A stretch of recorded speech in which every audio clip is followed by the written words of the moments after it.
ಎಲ್ರಿಗೂ ನಮಸ್ಕಾರ. ದಿನಾಂಕ 19/7/2021 ಬೆಳಗಿನ ಮಾತುಕತೆಗೆ ಬಂದಿದ್ದೀನಿ.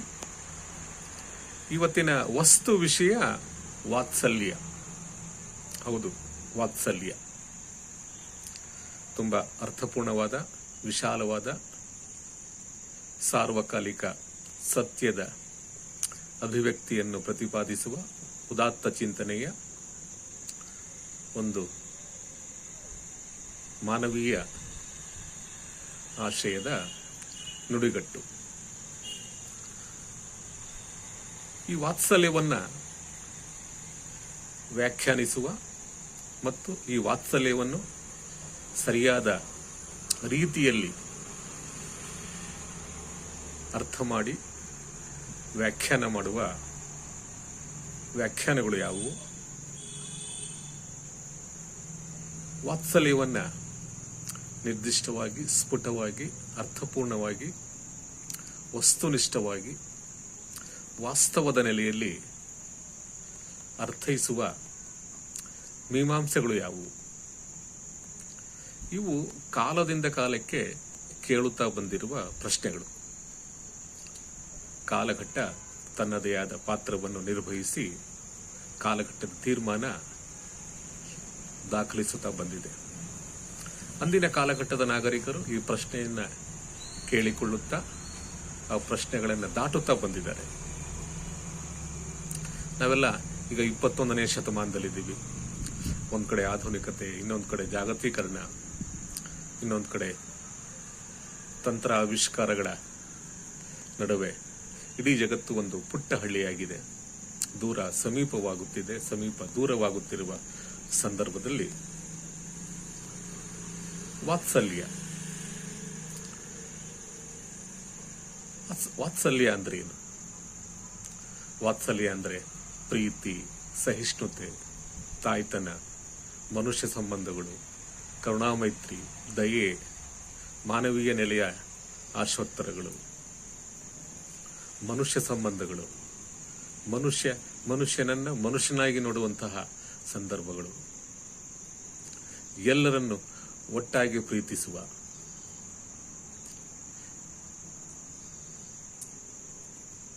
ಒಟ್ಟು ಸಮೂಹದ ಆಶಯವೇ ವಾತ್ಸಲ್ಯ ಅಂತ ಹೇಳ್ಬೋದಾ? ಅಥವಾ ಅದರ ಆಚೆ ಕೂಡ ವಾತ್ಸಲ್ಯದ ಅರ್ಥ ಅಡಗಿದೆಯೋ ಗೊತ್ತಿಲ್ಲ. ಯಾಕಂದ್ರೆ ವಾತ್ಸಲ್ಯ ಅನ್ನೋದು ಕಣ್ಣಿಗೆ ಕಾಣೋದಿಲ್ಲ, ಅಗೋಚರ ಅದು. ಆದರೆ ವಾತ್ಸಲ್ಯವನ್ನು ನಾವು ನೋಡುತ್ತಾ ಬಂದಿದ್ದೇವೆ. ಹೇಗೆ ನೋಡುತ್ತಾ ಬಂದಿದ್ದೇವೆ? ಆಚರಣೆಯ ಮೂಲಕ, ನಮ್ಮ ಅನುಭವಗಳ ಮುಖಾಂತರ, ನಮ್ಮ ಬದುಕಿನ ಉದ್ದಕ್ಕೂ ನಾವು ಈ ವಾತ್ಸಲ್ಯದ ಝರಿಯಲ್ಲಿಯೇ ನಾವು ತೇಲುತ್ತಾ ಬಂದಿದ್ದೇವೆ. ಇಡೀ ಜಗತ್ತಿನ ಭದ್ರ ಬುನಾದಿಯೇ ವಾತ್ಸಲ್ಯದ ತಳಹದಿ. ಯಾಕಂದ್ರೆ ಇಡೀ ಜಗತ್ತು ನಿಂತಿರುವುದೇ ವಾತ್ಸಲ್ಯದ ಭದ್ರ ಬುನಾದಿಯಿಂದ. ವಾತ್ಸಲ್ಯ ಇಲ್ಲದಲೇ ಹೋಗಿದ್ರೆ ನಾಗರಿಕತೆ ಬೆಳೆಯುತ್ತಿರಲಿಲ್ಲ. ಎಲ್ಲಾ ನಾಗರಿಕತೆಯ ಮುಖ್ಯ ಉದ್ದೇಶ ವಾತ್ಸಲ್ಯ. ಅದು ಮನುಷ್ಯನನ್ನಾಗಿ ನೋಡುತ್ತಾ ದೇವರು, ಧರ್ಮ, ಜಾತಿ, ವರ್ಗ, ವರ್ಣ, ಪಂಥ ಇವೆಲ್ಲವುಗಳ ಆಚೆ ಇರುವ ನೆಲೆಯಲ್ಲಿ ಯೋಚನೆ ಮಾಡುವಂತಹ ಒಂದು ಅದ್ಭುತವಾದ ಮತ್ತು ಮಾನವೀಯ ನೆಲೆಯ ಕ್ರಿಯಾಶಕ್ತಿ ಅಂತಾನೂ ಕೂಡ ಹೇಳ್ಬೋದು. ವಾತ್ಸಲ್ಯ ಅಂದ್ರೆ ತಾಯಿ ತನ್ನ ಮಕ್ಕಳನ್ನ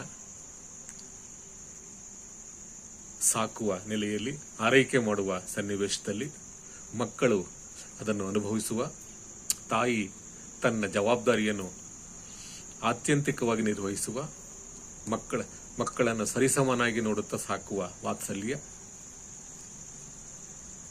ಮನೆಯ ವಾತ್ಸಲ್ಯ, ತಂದೆ, ತಾಯಿ, ಅಜ್ಜ, ಅಜ್ಜಿ, ಅಕ್ಕ, ತಂಗಿಯರು, ಅಣ್ಣ ತಮ್ಮಂದಿರು, ಸಹೋದರ ಸಹೋದರಿಯರು ಮತ್ತು ನೆರೆಹೊರೆಯವರು ಮತ್ತು ಸ್ನೇಹಿತರು ಸ್ನೇಹಿತರು ತೋರಿಸುವ ವಾತ್ಸಲ್ಯ, ಅಪರಿಚಿತರು ಅವರು ತೋರಿಸಿರುವ ವಾತ್ಸಲ್ಯ, ಇವೆಲ್ಲವನ್ನು ನೋಡಬೇಕಾಗುತ್ತೆ. ಯಾಕಂದ್ರೆ ಈ ಜೀವನದಲ್ಲಿ ನಾವು ಎಲ್ಲವನ್ನ ನೋಡ್ತೀವಿ. ನೋವು, ನಲಿವು, ಸಿಟ್ಟು, ಸೆಡವು, ರೋಷ, ದ್ವೇಷ, ಖಿನ್ನತೆ, ವಿಷಾದ,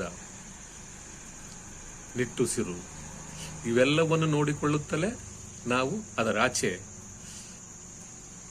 ಚಲನೆಯನ್ನ ಮಾಡ್ತಾ ಬಂದಿದ್ದೇವೆ.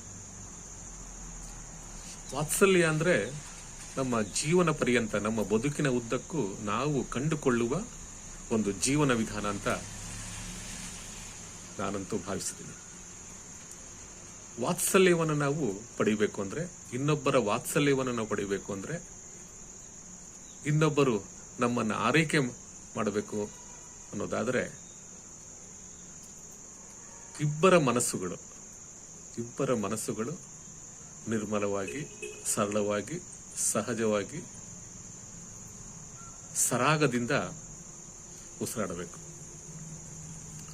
ಹಾಗಾಗಿ ವಾತ್ಸಲ್ಯ ಅನ್ನೋದು ತುಂಬಾ ಉದಾತ್ತ ನೆಲೆಯ ಚಿಂತನೆಯ ಒಂದು ಸಾರ್ವಕಾಲಿಕ ಸತ್ಯದ ಪ್ರತಿಪಾದನೆಯನ್ನು ಮಾಡುವಂತಹ ಒಂದು ಅಭಿವ್ಯಕ್ತಿ.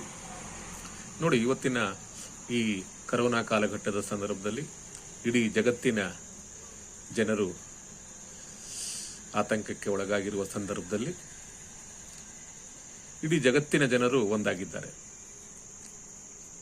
ಕರೋನಾ ಯಾವ್ಯಾವ ದೇಶದಲ್ಲಿ ಜಾಸ್ತಿ ಆಗಿದೆ ಅಲ್ಲಿಗೆ ತಮ್ಮ ಸಹಾಯವನ್ನ ಚಾಚಿದ್ದಾರೆ. ಇದು ಕೂಡ ವಾತ್ಸಲ್ಯವೇ. ಕೇವಲ ಮನುಷ್ಯರಲ್ಲಿ ವಾತ್ಸಲ್ಯವನ್ನು ಕಾಣುವುದಿಲ್ಲ, ಪ್ರಾಣಿಗಳಲ್ಲಿ ಕೂಡ ನಾವು ವಾತ್ಸಲ್ಯವನ್ನು ಕಾಣ್ತೀವಿ.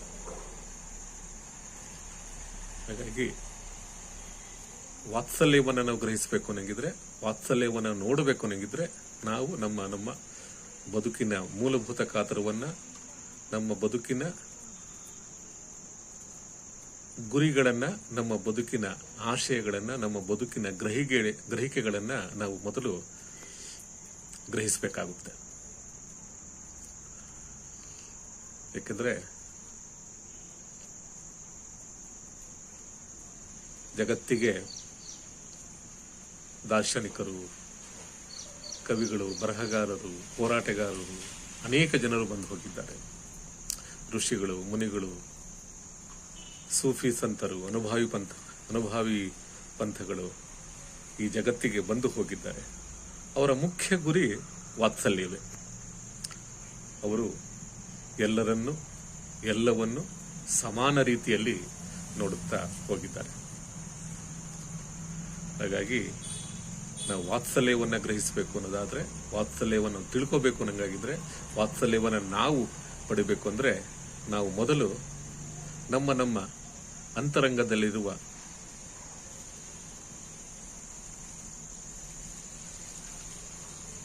ಬೇರೆ ಯೋಚನೆಗಳು, ಅಂದ್ರೆ ನಾವು ನಕಾರಾತ್ಮಕವಾಗಿರುವ ಯೋಚನೆಗಳನ್ನು ಮೊದಲು ನಾವು ತೆಗೆದುಹಾಕಿ ಸಕಾರಾತ್ಮಕವಾದ ವಿಚಾರಗಳನ್ನ, ಸಕಾರಾತ್ಮಕ ಚಿಂತನೆಗಳನ್ನು ನಾವು ಮಾಡಬೇಕಾಗಿದೆ. ಯಾಕಂದ್ರೆ ಇಡೀ ಜಗತ್ತು ನಿಂತಿರುವುದೇ ವಾತ್ಸಲ್ಯದ ತಳಹದಿ ಮೇಲೆ. ನೀವು ಯಾವುದೇ ಒಂದು ಕಾಲಘಟ್ಟಕ್ಕೆ ಹೋಗಿ, ಅಲ್ಲೊಬ್ಬ ಕವಿ ಆಗಿರ್ಬೋದು, ಬರಹಗಾರ ಆಗಿರ್ಬೋದು, ನಾಟಕಕಾರ ಆಗಿರ್ಬೋದು, ಸಾಹಿತಿ ಆಗಿರ್ಬೋದು, ಸಂಗೀತಗಾರ ಆಗಿರ್ಬೋದು, ಅವರು ಆ ಕಾಲಘಟ್ಟದ ಜಡತ್ವಕ್ಕೆ ಮುಖಾಮುಖಿಯಾಗಿ ಆ ಕಾಲಘಟ್ಟಕ್ಕೆ ಚಲನಶೀಲತೆಯನ್ನು ತಂದುಕೊಡುತ್ತಾ ವಾತ್ಸಲ್ಯವನ್ನು ಅವರು ದಯಪಾಲಿಸಿದ್ದಾರೆ. ವಾತ್ಸಲ್ಯ ಅಂದ್ರೆ ಇಡೀ ಜಗತ್ತಿನ ಜನರು ಒಂದೇ. ಇಡೀ ಜಗತ್ತಿನ ಜನರನ್ನು ಒಂದಾಗಿ ನೋಡುವಂತಹ, ಮನುಷ್ಯನಾಗಿ ನೋಡುವಂತಹ ಒಂದು ಉದಾತ್ತ ಚಿಂತನೆಯ ಅಭಿವ್ಯಕ್ತಿ. ಯಾಕಂದ್ರೆ ಮನುಷ್ಯ ನಿರ್ಮಿಸಿಕೊಂಡ ಈ ಜಗತ್ತಿನಲ್ಲಿ ಅನೇಕ ಸಂಕಲಗಳಿವೆ. ದೇವರು, ಧರ್ಮ, ಜಾತಿ, ವರ್ಗ, ವರ್ಣ, ಪಂಥ, ಅನೇಕ ಕಟ್ಟುಪಾಡುಗಳನ್ನು ಹಾಕಿ ನಿರ್ಮಿಸಿಕೊಂಡಿದ್ದಾನೆ. ಹಾಗಾಗಿ ಮನುಷ್ಯ ಒಡೆದು ಹೋಗಿದ್ದಾನೆ, ಮನುಷ್ಯ ಗುಂಪುಗಳಾಗಿ ಒಡೆದು ಹೋಗಿದ್ದಾನೆ. ಇವತ್ತಿನ ಆಧುನಿಕತೆಯ ಪ್ರಪಂಚದಲ್ಲಿ.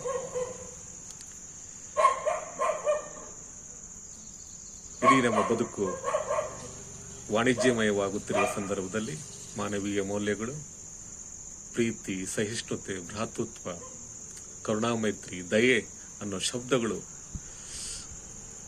ಕಡಿಮೆಯಾಗುತ್ತಿರುವ ಸಂದರ್ಭದಲ್ಲಿ ವಾತ್ಸಲ್ಯ ಅನ್ನೋದು ತುಂಬಾ ಬಹುಮುಖ್ಯವಾಗುತ್ತದೆ. ವಾತ್ಸಲ್ಯ ಬೇಕೇ ಬೇಕು ಎಲ್ಲರಿಗೂ. ಅದು ಜಾತಿ, ಮತ, ಧರ್ಮ, ಪಂಥ ಮೀರಿದ ನಡಿಗೆ. ಅದು ಒಬ್ಬ ಮನುಷ್ಯನನ್ನ ನಾವು ಪ್ರೀತಿ ಮಾಡಬೇಕು ಅಂದ್ರೆ ಜಾತಿಯಿಂದ ಪ್ರೀತಿ ಮಾಡಕ್ಕಾಗಲ್ಲ, ಧರ್ಮದಿಂದ ಪ್ರೀತಿ ಮಾಡಕ್ಕಾಗಲ್ಲ, ವರ್ಣದಿಂದ ನಾವು ಪ್ರೀತಿ ಮಾಡಕ್ಕಾಗಲ್ಲ. ಅವನೊಬ್ಬ ಮನುಷ್ಯ ಅಷ್ಟೇ. ಆ ಮನುಷ್ಯನಿಗೆ ನಾವು ಧಾರೆ ಇರಬೇಕು, ನಮ್ಮ ಪ್ರೀತಿಯ ಧಾರೆ ಇರಬೇಕು. ನಮ್ಮ ಪ್ರೀತಿ, ವಿಶ್ವಾಸಗಳು, ತಾಯ್ತನ, ಸಹೋದರತೆ, ದಯೆ ಇವೆಲ್ಲವನ್ನು ನಾವು ಮತ್ತೊಬ್ಬರಿಗೆ ನೀಡಬೇಕು. ಈ ಜಗತ್ತು ನಿಂತಿರುವುದೇ ಮತ್ತೊಬ್ಬರಿಗೆ ನೀಡುವುದರಿಂದಲೇ ಈ ಜಗತ್ತು ನಿಂತಿರುವುದು.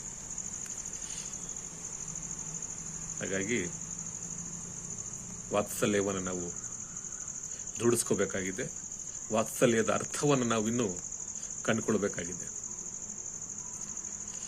ಯಾಕಂದ್ರೆ ಇದು ಧರ್ಮದಾಚೆಯ, ಜಾತಿಯ ಆಚೆಯ, ಬದುಕಿನ ಆಚೆಯ, ಶ್ರೇಷ್ಠತೆಯ ವಿಚಾರಗಳ ಆಚೆಯ, ಈ ಆಚೆ ಈಚೆಗಳ ನಡಿಗೆಯಲ್ಲಿಯೇ ವಾತ್ಸಲ್ಯವನ್ನು ನಾವು ಗ್ರಹಿಸಬೇಕಾಗುತ್ತದೆ. ಸ್ನೇಹಿತರೆ, ಬಹಳ ದಿನಗಳಿಂದ ನನ್ನ ಮನಸ್ಸಲ್ಲಿ ಈ ಕುರಿತಾ ಇತ್ತು, ಈ ವಿಷಯವನ್ನು ನಾನು ಹೊರಗೆ ಹಾಕಲೇಬೇಕು ಅಂತೇಳಿ. ಅನೇಕ ಪುಸ್ತಕಗಳನ್ನು ಓದಿದೆ, ಅನೇಕ ವಿಚಾರಗಳನ್ನು ಸ್ನೇಹಿತರ ಚರ್ಚೆ ಮಾಡಿದೆ ನನ್ನ ದೈನಂದಿನ ಬದುಕಿನಲ್ಲಿ.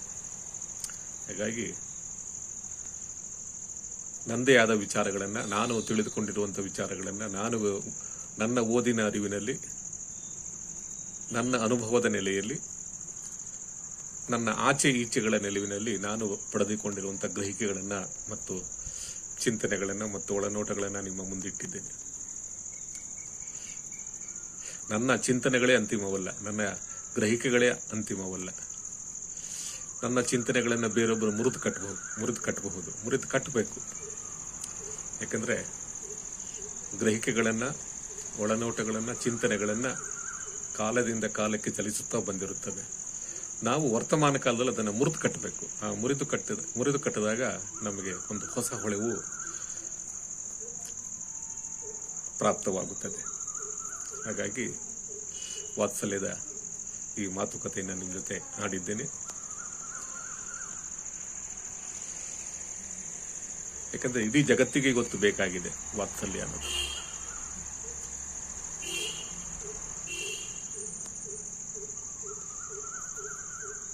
ಇಷ್ಟು ಹೇಳಿ ನನ್ನ ಮಾತುಗಳನ್ನು ಮುಗಿಸ್ತಾ ಇದ್ದೇನೆ. ಇದ್ರ ಬಗ್ಗೆ ತಾವು ಕೂಡ ಚಿಂತನೆ ಮಾಡಬೇಕು. ತಾವು ಕೂಡ ಇದ್ರ ಬಗ್ಗೆ ಹೆಚ್ಚಾಗಿ ತಿಳ್ಕೋಬೇಕು. ಒಳ್ಳೊಳ್ಳೆಯ ಪುಸ್ತಕಗಳನ್ನು ಓದಬೇಕು. ತಮ್ಮ ವಿಚಾರಗಳನ್ನು ಹಂಚ್ಕೋಬೇಕು. ತಾವು ಕೂಡ ವಾತ್ಸಲ್ಯವನ್ನು ಹೇಗೆ ಅರ್ಥ ಮಾಡ್ಕೊಂಡಿದ್ದೀರಾ ಅನ್ನೋದನ್ನು ತಾವು ಕೂಡ ಚರ್ಚೆ ಮಾಡಬೇಕು ಅಂತ ಹೇಳಿ ಇವತ್ತಿನ ಬೆಳಗಿನ ಮಾತುಕತೆಯನ್ನು ಮುಗಿಸ್ತೀನಿ. ಎಲ್ಲರಿಗೂ ಮತ್ತೊಮ್ಮೆ ನಮಸ್ಕಾರ.